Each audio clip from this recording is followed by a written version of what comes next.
OFW ka ba na may ipon pero hanggang ngayon wala ka pa rin sariling bahay sa Pilipinas?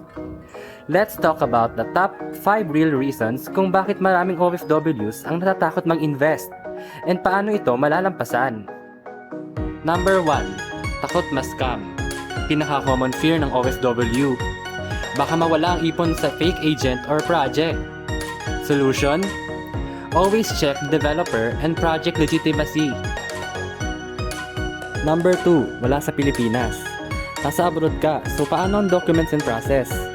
Pwede ka mag-assign ng representative through special power of attorney. At ang mga legit project tulad ng Sabia, may support para sa ganitong setup. Number 3.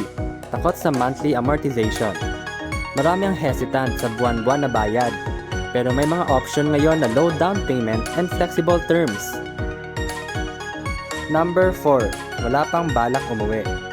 Iniisip ng iba, wala pa akong balak umuwi. Baka masayang lang. Pero real talk, habang di mo pa ginagamit, pwede mo siyang paupahan. Kaya kumikita pa rin ang investment mo. Number 5. Hindi alam kung saan mag-uumpisa. Sobrang dami ng choices.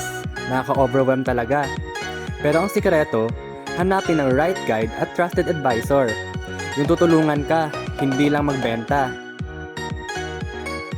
Ang dami talagang pwedeng ikatakot. Pero kung may tamang gabay at legit na project, hindi mo kailangan magdalawang isip. Kung OFW ka na, ready nang gumawa ng smart move, pwede kang magsimula kahit nasa abroad ka. Lalo na sa mga projects like sa Via Parkway.